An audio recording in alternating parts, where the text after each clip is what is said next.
we have told before, we'll be discussing regarding fatty liver, one of the most common liver disorders we see regularly. So today with us we have Dr. Abhiram Koganti.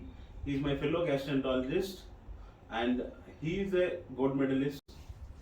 So he'll be explaining about fatty liver, its diagnosis, treatment, lifestyle modifications, and he'll be answering the questions which some of our patients have asked. So let us start discussing about fatty liver. Hello. Hello, Dr. Suraj. Yeah, uh, want to know what is fatty liver in a common man language. So, fatty liver is deposition of excess fat in the liver. In a simple terms, a lot of fat gets accumulated in the liver and it causes fatty liver. Okay. So in which persons do we see this fatty liver? Fatty liver is seen in those patients who are overweight, who are having diabetes, who are having dyslipidemia, and those who drink alcohol. These are the very common causes of fatty liver. There are other causes, but these are the common causes that needs to be kept in mind.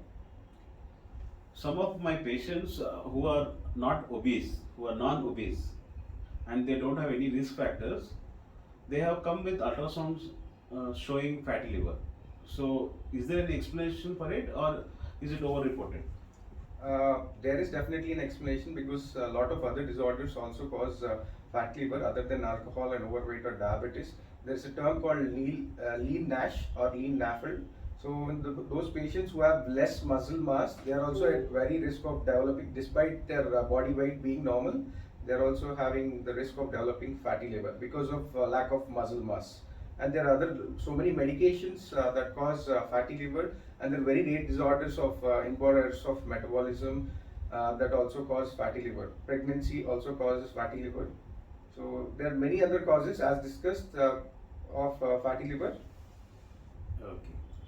So you are telling that apart from we know that if you take fatty food, you will get fatty liver.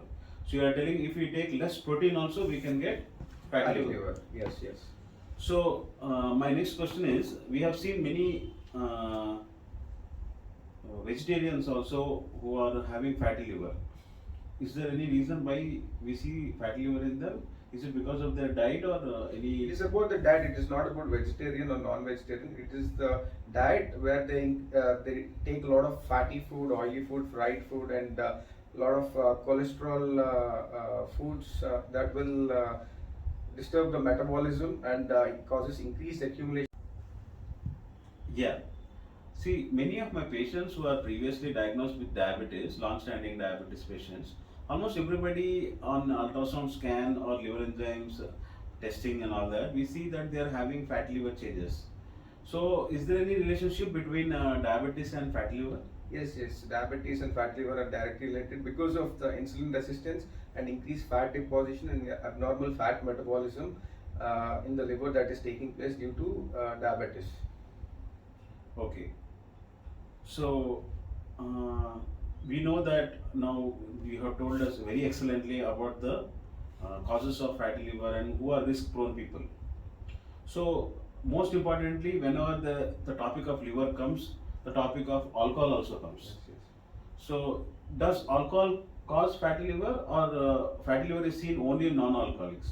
No, fatty liver, as said previously, also there are many causes.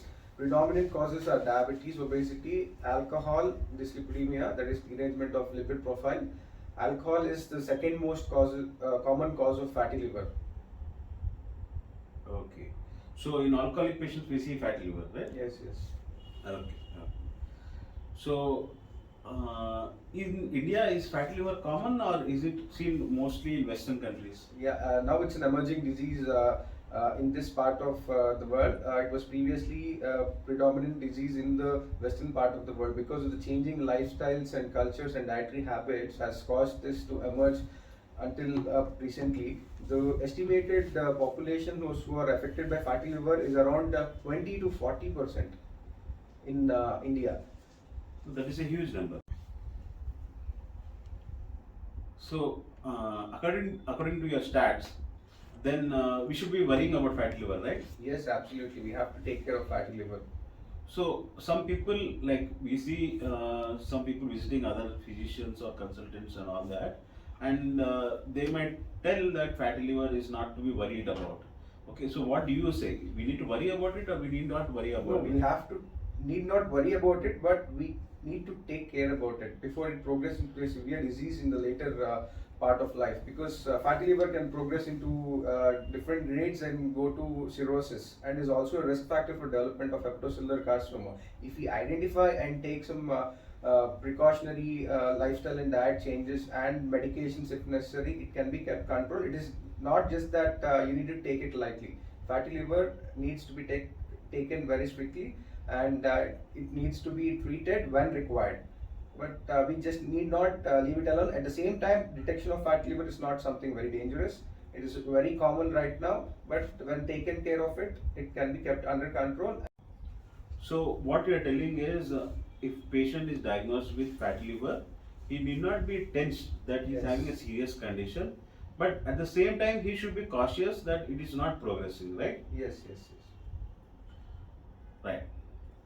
So many of the times, usually in the clinic, patient comes to you saying that in ultrasound I have a finding of grade 1 or grade 2 or grade 3 fatty liver. What is the significance of it? First thing. Second thing is, many patients who have pain abdomen, they are advised ultrasound abdomen whenever they have pain in the stomach. కడుపులో నొప్పి వచ్చినా కానీ బాగా కడుపులో ఇబ్బందిగా ఉబ్బరంగా ఉన్నా కానీ ఒక స్కాన్ చేసుకోమంటారు. ఆ స్కాన్ చేసుకున్నప్పుడు we get finding that there is fatty liver. So అలా ఫ్యాటీ లివర్ వచ్చినప్పుడు ఆ పెయిన్, ఆ అబ్నార్మల్ డిస్కంఫర్ట్కి దానికి ఏమైనా సంబంధం ఉంటుందా, లేదంటే అది ఇట్స్ ర్యాండమ్ ఫైండింగా? And what is the significance of the grade 1, grade 2, grade 3 in ultrasound? What is the role of ultrasound in fatty liver is what I am asking. Ultrasound is primarily used to detect fatty liver. As you mentioned, చాలా మందిలో ఏదైతే direct గా కనిపిస్తుందో ultrasound లో it's ఇన్సిడెంటally detected. The patient won't have any symptoms. So in some patients who have symptoms, we have to attribute those symptoms to fatty liver. When we rule out other causes of abdominal pain, ఇంకా వేరే కారణాలు లేకపోతే then we can tell that the patient is having the pain abdomen due to fatty liver, which is seen in very less number of patients. So fatty liver, why the patient develops pain abdomen is because of the increase in liver size and increased tension on the capsule and on the diaphragm. That is the reason they have usually right upper quadrant mild discomfort, which is aching and dull. And the grading of fatty liver, as mentioned, it is ultrasound based. Depending upon the appearance of bright liver and the intensity of brightness and increased echo texture on the liver, there are grade 1, grade 2 and grade 3. Grade 3 is something severe we need to be very cautious about, and grade 2 is moderate fatty liver, and grade 1 is very mild fatty liver. So Okay. So one of our patient, Vivek Shukla, has asked, his father is a hypertensive and he's having grade 2 fatty liver. So what should he do right now? initially we need to it is a systemic approach. We need to rule out other causes also, whether he takes alcohol or doesn't take alcohol. If he doesn't take alcohol, his blood's workup needs to be done. At the same time, grade 2 is something where the patient should be more cautious because he has progressed from grade 1 to grade 2. And whatever discriminant factors or the risk factors that are contributing to it should be addressed immediately. So the blood workup needs to be done, and alcohol cut down should be taken into immediate effect. Okay. So let us know what are the investigations we need for fatty liver workup, so that if any patients who are diagnosed with fatty liver, they can at least get the blood checkup themselves, or it can help them. Yes, yes. So for fatty liver, as mentioned, alcohol is one of the cause. So in those, workup is not required if the patient is not having any diabetes or hypertension. A simple liver function test is what is required. Based on that, that can be addressed. And in those who are not having alcohol or who doesn't drink alcohol, in them a metabolic screening needs to be done, where random blood sugars, HbA1c, fasting and post-meal blood sugar, lipid profile, and thyroid stimulating hormone, and screening of viral hepatitis too, because viral hepatitis is one of the cause of fatty liver in it's common, and that needs to be screened for. And insulin, whether they are going into insulin resistance or not, that also needs to be screened for. This is the common workup, like blood sugars, insulin levels, and lipid profile and liver function tests are the most common things, that most common bloods that needs to be worked up for. Right. So, LFT, that is liver function test, is done routinely, right? And sometimes when there is detection of fatty liver, we give LFT. So, in that, if enzymes are normal, what is the role? Means, what is the role of fatty liver? Is there any association or not? And if the enzymes are elevated, what is the significance of their association, ultrasound imaging and LFT? If they are markedly elevated, what is the role? So mostly, as fatty liver is incidentally detected in the early stages, liver function tests are usually normal. In those patients particularly, there is no medication that needs to be given. It's just the Right. lifestyle and diet modifications that need to be addressed. And the second thing, as modest elevations of LFT, we need to rule out other causes of liver enzyme elevations as well before contributing the elevations to fatty liver. So, if the elevations are secondary to fatty liver, that can be treated with some very good medications, and also along with lifestyle and diet modifications. If they're markedly elevated, it could be a severe non-alcoholic steatohepatitis or alcoholic steatohepatitis that needs to be addressed immediately. Right, that was very nicely explained by you. Now, one more investigation is coming into picture, that is fibroscan. So, gastroenterologists usually, whenever they see fatty liver, they advise for fibroscan. Is it useful scan? What, when already ultrasound is done, what is the role of fibroscan? And fibroscan, we know it is little costly investigation. Is there any significance of fibroscan, and it helps the patient? Yeah, it's a good question. So fibroscan is something which detects fibrosis in the liver, which is not picked up by routine ultrasound imaging or the CT abdomen. So those patients who are in grade 2 or grade 3 fatty liver or persistent liver enzyme elevation, that is the investigation that needs to be done to address, to look for any fibrosis that is taken place in the liver. So fibroscan, most importantly, is to detect fibrosis, which cannot be detected by routine imaging in those patients who have grade 2, grade 3 fatty liver, or they have persistent liver enzyme elevations. Right, thank you. So we'll go into the treatment of the fatty liver. So, is there any medicines for fatty liver, or is it only lifestyle modification? Yes, as mentioned previously also, when the liver function test is normal, then the patient only needs to correct his lifestyle and diet patterns. And when the liver function tests are elevated, modest elevations needs medications, it's a pharmacological treatment. We start with some medications to decrease the liver enzyme elevation. At the same time, patients who are having diabetes need strict glycemic control. Those who are having coexisting diseases like altered lipid profile, and that's dyslipidemia, or those who are having hypothyroidism, they needs that co-factor needs to be addressed first, along with the liver medications to bring down the liver enzymes. One of our patient, Mr. Satish Raju, 40-year-old male, has asked a question. He has asked, he's using from 1 month capsule Evion, that is I think vitamin E. Yes. He's using it from 1 month. He wants to know whether after taking the medications for 1 month, is the disease regressing, or is it static, or is it progressing? How will he know? Is there any way to know?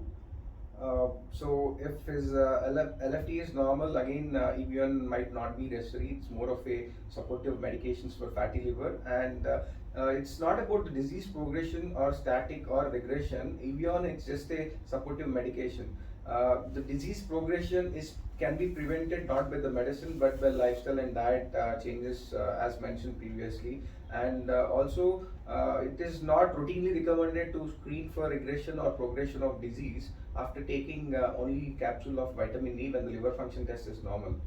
Right. So vitamin E, basically taking for 1 month might not show any result. Yes, yes. And it might not. You should not take that as that you have completed the treatment like an Yes, yes, antibiotic. yes. It's not a course wherein that needs to be taken for a short period of time and see significant changes with it. Right. So I have two questions. One is like, why is vitamin E given? What is the role of vitamin E in fatty liver? And one more thing is, you are stressing on lifestyle modification. There are a few patients who come to us like lean NASH, like you told. They're already lean in personality. Their diet is also restricted, but they're having fatty liver and sometimes enzymes also are elevated. So, what diet lifestyle modification should we give them? They need not cut down calories. Their physical activities need to be same. What they need to do is resistant training and build muscle mass. So when they Right. do that, the inflammation comes down once the muscle mass build up, and the fat accumulation in the liver also comes down.